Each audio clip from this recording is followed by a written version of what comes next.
Jim, your thoughts? It's a pretty good movie. I think I prefer Reanimator, but this is the first time I've seen this, and I had always heard that it was a pretty crazy movie, and I will say I enjoyed it. Yeah, that's you've heard correctly. If you've heard it's a pretty crazy movie. Yeah. I mean, all the acting was on point. There was, I was totally okay with all of it. But the real star is all of the effects, obviously.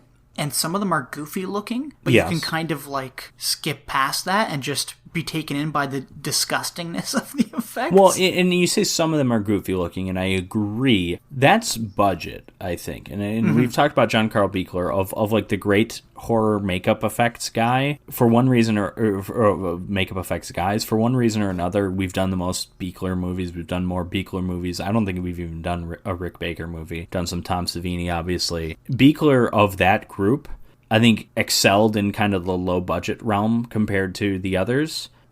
And I think because he's operating in low-budget films, there is goofiness to a lot of what he's doing, but the quality shines through, at least in this movie, and maybe even in Ghoulies. I mean, like, there's good effects even when they're kind of goofy and it's a low-budget movie and everything. Yeah, I agree. Better effects than Reanimator. Reanimator has some really cool effects, but then also some kind of terrible ones, like when the zombie's walking around holding his head. It's very obvious. It's just someone sticking his head out through the waist. It's like some of the effects in Reanimator are bad, and that's kind of what makes it funny. I mean, Reanimator, I do think, is kind of written as a comedy, but a lot of what makes it funny is just how absurd some of the effects are. Well, then even like with From Beyond, that giant worm that swallows Crawford in the basement, like, that's amazing. I mean, there's a shot where the worm picks him up in the air, and you're looking up at like this giant latex worm moving around, and you're like, holy shit, like, this looks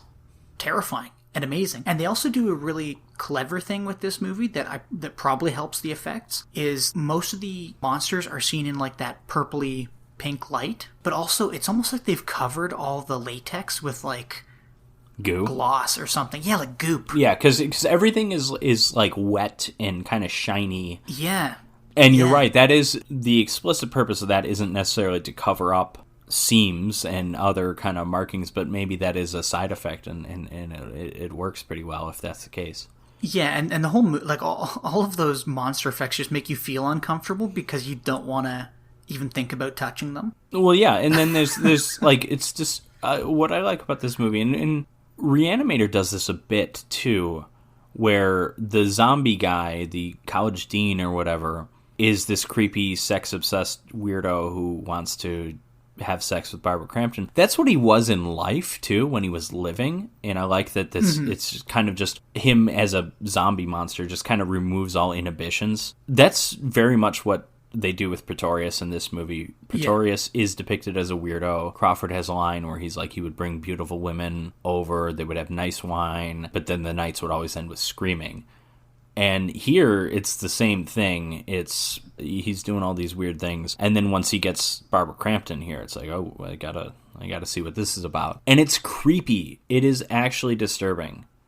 I would say it's more disturbing than it is in Reanimator, even though Reanimator, the famous scene, there's like a bit of humor there, just because of the tone of the movie. This movie plays it a lot more straight, and I think allows that to be more disturbing in its implications. And then especially like the scene where he does essentially rape Barbara Crampton. It's just disgusting to watch. Well, and also, and this is true also of Reanimator, but Barbara Crampton playing it completely straight.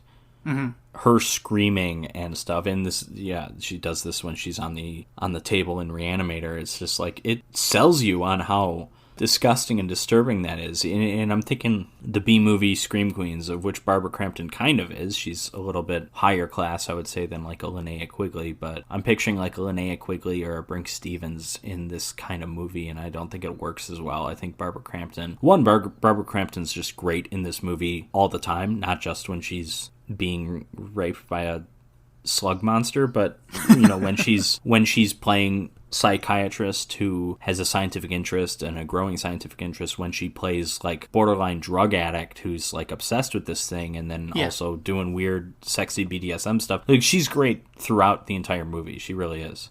Yeah, and again, I think that's something else about this movie is that all the acting's on point by all the actors, no matter how big or small their role. They all feel either like real people or just, great characters, really. Yeah, I largely agree. I think Combs is good, too. I don't think he's as good as Crampton. Ken Foree is ever reliable. But yeah, for me, it's the Barbara Crampton performance that really shines. Yeah. But yeah, so that's my thoughts. Do you have anything else to add? Probably a few things.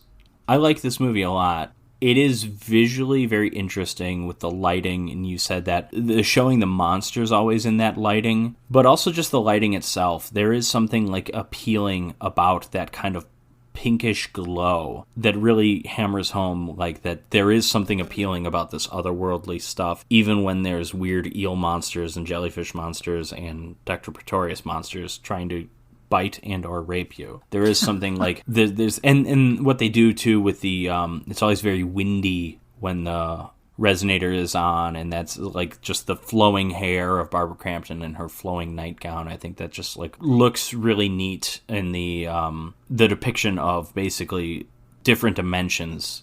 I think that stuff's all really, really well done for what this movie is. And, we should say what this movie is. It's a relatively low budget. It's an Empire Pictures film. This is the company that did Dollman, or actually Dollman might have been Full Moon. But what did Empire Pictures do? They did Ghoulies. They did Robot Jocks. They did Reanimator. They did Trancers, which Trancers is awesome. But like this is in the running for best Empire Pictures movie. That was Charles Band's company. At some point, it folded or was purchased by someone, and then he started Full Moon. Full Moon's like Puppet Master and stuff. So, like, Empire Pictures has kind of laid the foundation for what later became Puppet Master, Dollman, all the demonic toys, most of which are awful and not worth watching, but doesn't mean I haven't watched them. But yeah, Empire Pictures, I will say just kind of broadly, Empire Pictures, as opposed to Full Moon features, there's just more creativity in Empire Pictures. I think he just had better filmmakers working for him. They had higher budgets. Because Empire Pictures, I think, were...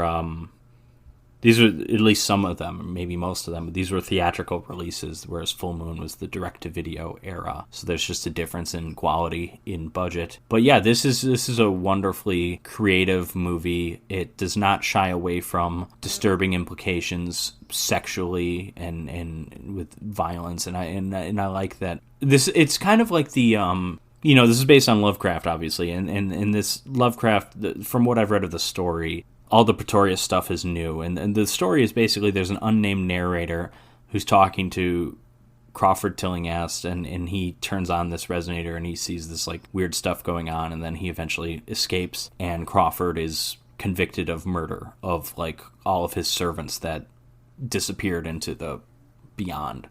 But I'm also thinking this is a lot deeper in some ways, at least than certainly deeper than the summary, the crude summary of the story that I just gave. But I'm going to compare this a little bit to The Strange Case of Dr. Jekyll and Mr. Hyde by Robert Louis Stevenson. That's a novella that I think in pop culture is misinterpreted or misremembered by a lot of people, because I think the cultural understanding of Dr. Jekyll and Mr. Hyde is Jekyll is this doctor, he's a scientist, and then Hyde is just this like evil otherworldly monster that just like takes him over. But like no, the Stevenson makes it clear in the novella that Hyde is the embodiment of all of Jekyll's worst features. It is the same person. It is an accentuation of the worst of Jekyll. So all of these things that Hyde does, these are deep inside Jekyll. And that's to me is what this movie does with Pretorius. Pretorius, creepy weirdo in the real world.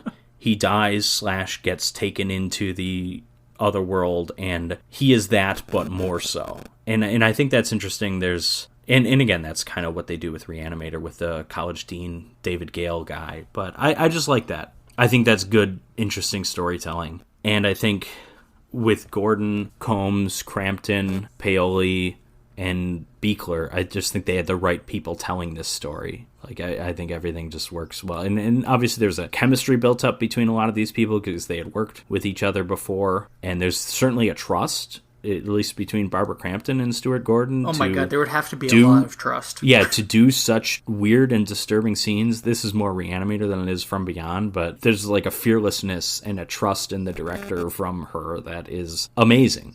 And I think it makes for a very good movie. Yeah, I totally agree.